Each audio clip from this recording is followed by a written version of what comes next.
Hi hello friend ನಮಸ್ತೆ. ಎಲ್ಲರೂ ಹೆಂಗಿದಿರಿ? ಆರಾಮಿದಿರತ್ತ ಭಾವಿಸ್ತೀನಿ ನೋಡ್ರಿ. ಇವತ್ತು ನೋಡ್ರಿ ನಾನು ಮೆಂತ್ಯ ಪಲ್ಯ ಹಾಕಿ ಎಗ್ ಯಾವ ರೀತಿ ಮಾಡಬೇಕು ಅಂತಂದು ತೋರಿಸ್ತೀನಿ ನೋಡ್ರಿ. ಮೆಂತ್ಯ ಪಲ್ಯ ಇಷ್ಟ ಇಲ್ಲಾರ್ದವ್ರಿಗೆ ಈ ಥರ ಎಗ್ ಹಾಕಿ ಒಂದು ರೊಟ್ಟಿ ಊಟ ಮಾಡೋರು 2 ರೊಟ್ಟಿ ಊಟ ಮಾಡ್ತಾರೆ ನೋಡ್ರಿ. ಮಕ್ಕಳಿಗೆ ಅಟ್ಟೆ ಇಷ್ಟ ಆಗ್ತದೆ.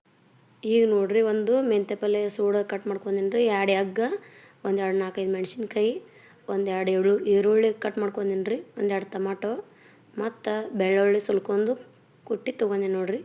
ಈಗ ಎಣ್ಣೆ ಬಿಸಿ ಮಾಡಿ ಎಣ್ಣೆ ಕಾಯ್ದಿಂದ ಅರಿಶಿನ ಪುಡಿ ಹಾಕೀನಿ ನೋಡ್ರಿ. ಅರಿಶಿನ ಪುಡಿ ಆದ ನಂತರ ಇದು ಬೆಳ್ಳುಳ್ಳಿ ಹಾಕತ್ತೀನಿ ನೋಡ್ರಿ. ಇದು ಸ್ವಲ್ಪ ಕೆಂಪಗಾಗಿಂದ ಈಗ ನೆಕ್ಸ್ಟ್ ಇದಕ್ಕೆ ಮೆಣಸಿನ್ಕಾಯಿ ಹಾಕೋಣ ನೋಡ್ರಿ. ಸ್ವಲ್ಪ ಇದು ಕೆಂಪಗಾಗಲ್ರಿ. ಮೆಣಸಿನ್ಕಾಯಿ ಉದ್ದುದ್ದಾಗಿ ಕಟ್ ಮಾಡ್ಕೊಂಡೀನಿ ನೋಡ್ರಿ. ಇದು ಮಕ್ಕಳಿಗೆ ಭಾಳ ಇಷ್ಟ ಆಕದ್ರಿ ಇದು ಪಲ್ಯ. ಕೆಲವೊಂದು ಮಕ್ಕಳು ಮೆಂತ್ಯ ಪಲ್ಯ ಇಷ್ಟಪಡೋಂಗಿಲ್ಲ, ಕೆಲವೊಬ್ಬರು ದೊಡ್ಡವರು ಸದಕ್ಕೆ ಮೆಂತ್ಯ ಪಲ್ಯ ಇಷ್ಟಪಡೋಂಗಿಲ್ಲ. ಅವ್ರಿಗೆ ಈ ಥರ ಮಾಡಿ ಕೊಟ್ಬಿಡ್ರಿ, ಅವರು ಒಲ್ಲಾತ ಅನ್ನೋದೇ ಇಲ್ಲ. 1 ರೊಟ್ಟಿ ಊಟ ಮಾಡೋರು 4 ರೊಟ್ಟಿ ಊಟ ಮಾಡ್ತಾರೆ ನೋಡ್ರಿ.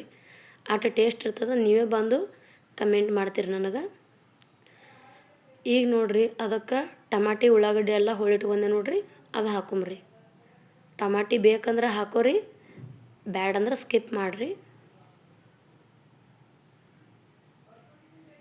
ಈಗ ನೋಡಿರಿ ಸ್ವಲ್ಪ ಫ್ರೈ ಮಾಡ್ಕೋಬೇಕು. ಫ್ರೈ ಮಾಡ್ಕೊಂಡಿಂದ ಅದಕ್ಕೆ ಸ್ವಲ್ಪ ರುಚಿಗೆ ತಕ್ಕಷ್ಟು ಉಪ್ಪು ಹಾಕೋರಿ. ಉಪ್ಪು ಹಾಕಿಂದ ಮತ್ತು ಸ್ವಲ್ಪ ಸರಿಯಾಗಿ ಮಿಕ್ಸ್ ಮಾಡ್ಕೋರಿ. ಮಿಕ್ಸ್ ಮಾಡ್ಕೊಂಡಿಂದ ಸ್ವಲ್ಪ ಇದಕ್ಕೆ ಸ್ವಲ್ಪ ಹಿಂಗೆ ಫ್ರೈ ಮಾಡ್ಕೊಂಡು ಅದು ಕೆಂಪಗಾಗ್ಬೇಕ್ರಿ ಎಲ್ಲ. ಇದೆಲ್ಲ ಈಗ ಒಗ್ಗರಣೆ ಕೆಂಪಾಗಿಂದ ಇದಕ್ಕೆ ತತ್ತಿ ಒಡೆದು ಹಾಕೊಂಡು ನೋಡ್ರಿ. ತತ್ತಿ ಒಡೆದು ಹಾಕ್ರಿ.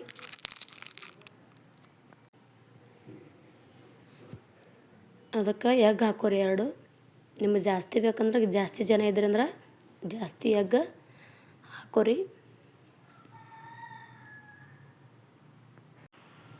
ಎಗ್ ಹಾಕಿಂದ ಸ್ವಲ್ಪ ಫ್ರೈ ಮಾಡ್ಕೊರಿ. ಇದು ಪೂರ ಚೆಂದಾಗೆ ಫ್ರೈ ಆಗ್ಬೇಕ್ರಿ. ಫ್ರೈ ಆಗಿಂದದು ಸ್ವಲ್ಪ ಬಿಡಿ ಬಿಡಿ ಆಗಿಂದ ಅದಕ್ಕೆ ಮೆಂತ್ಯ ಪಲ್ಯ ತೊಳೆದು ಕಟ್ ಮಾಡಿ ಇಟ್ಕೊಂಡಿದ್ದೆ ನೋಡ್ರಿ. ಅದು ಒಂದು ಸೂಡು ಮೆಂತ್ಯ ಪಲ್ಯ ತೊಗೊಂಡೆ ನೋಡ್ರಿ ನಾನು. ನಿಮಗೆ ಎಷ್ಟು ಜನ ಅದಿರಿ ನೋಡ್ಕೊಂಡು, ಫ್ಯಾಮಿಲಿ ಮೆಂಬರ್ಸ್ ಎಷ್ಟು ಅದಿರಿ ನೋಡ್ಕೊಂಡು ಅಷ್ಟು ತೊಗೋರಿ.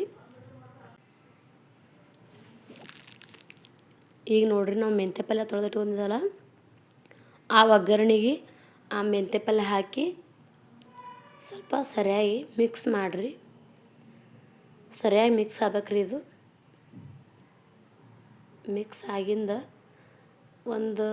ಇದಕ್ಕೆ ಒಂದು 5 ನಿಮಿಷ ಮ್ಯಾಗ ಮುಚ್ಚಳ ಮುಚ್ಚಿ ಇಟ್ಬಿಡ್ಬೇಕ್ರಿ. ಸ್ವಲ್ಪ ಎಲ್ಲದು ಹಸಿ ವಾಸನೆ ಎಲ್ಲ ಹೋಗ್ಬೇಕಲ್ರಿ, ಕುದಿಬೇಕ್ರಿ. ಮತ್ತು ಅದು ಮೆಂತ್ಯ ಪಲ್ಯ ಎಲ್ಲ ಕುದಿಬೇಕು, ಫ್ರೈ ಆಗ್ಬೇಕು ಚೆಂದಾಗೆ. ಅದಕ್ಕಾಗಿ ಸ್ವಲ್ಪ ಎಲ್ಲ ತಿರ್ವಾಡ್ಕೊರಿ. ಫಸ್ಟ್ ಈ ಥರ ಎಲ್ಲ ತಿರ್ವಾಡಿ ಫ್ರೈ ಆಗಿಂದ ಸ್ವಲ್ಪ ಮುಚ್ಚಳ ಮುಚ್ಚಿ ಒಂದು 5 ನಿಮಿಷ ಈ ಥರ ಲೋ ಫ್ಲೇಮ್ ಇರ್ಬೇಕ್ರಿ. ಉರಿ ಪೂರ ಲೋ ಫ್ಲೇಮ್ ಉರಿದ ಇಷ್ಟೇ ಇಡ್ರಿ.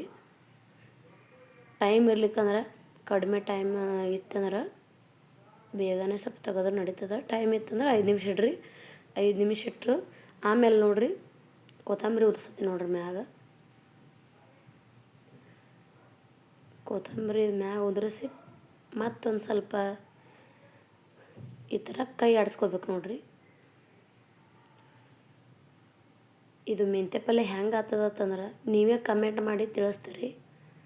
ಅಷ್ಟು ಮಸ್ತ್ ಮೆಂತ್ಯ ಪಲ್ಯ ರೆಡಿ ಆಗ್ತದೆ ನೋಡ್ರಿ. ಎಗ್ ಮೆಂತ್ಯ ಪಲ್ಯ ರೀ ಇದು. ಈಗ ಕೊತ್ತಂಬರಿ ಹಾಕಿವಲ್ರಿ, ಒಂದು ಸ್ವಲ್ಪ 30 ಸೆಕೆಂಡ್ ಅಷ್ಟೇ. ಮತ್ತು ಉಪ್ಪು ಕಮ್ಮಿತ್ತಂದು ನೋಡ್ಕೊಂಡು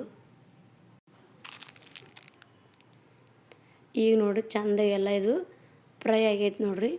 ನೀವು ಬೇಕಂದ್ರೆ ಸ್ವಲ್ಪ ನೀರು ಸಿಂಬಡಿಸ್ಕೊಂಡು ಕುದಿಸ್ಕೊಂಡ್ರೆ ನಡೀತದೆ. ಅದರೊಳಗೆ ಮೆಂತ್ಯ ಪಲ್ಯ ಒಳಗೆ ಅದು ನೀರು ಇರ್ತದಲ್ರಿ, ನೀರಿನ ಅಂಶ ಎಲ್ಲ ಇರ್ತದೆ. ಮೆಂತ್ಯ ಪಲ್ಯಕ್ಕೆ ನೀರು ಹಾಕುವಂಥ ಅವಶ್ಯಕತೆ ಇರೋಂಗಿಲ್ಲ. ಹಾಗೆ ಏನಾರ ತಳ ಹಿಡಿಲತ್ತಂದ್ರೆ ಹೊತ್ಲತ್ತಂದ್ರೆ ಸ್ವಲ್ಪ ಈಗ ಒಂದು 2 ಸ್ಪೂನ್ ನೀರು ಹಾಕ್ಕೊಂಡು ಕುದಿಸ್ಕೊಂಡು ನಡೀತದೆ.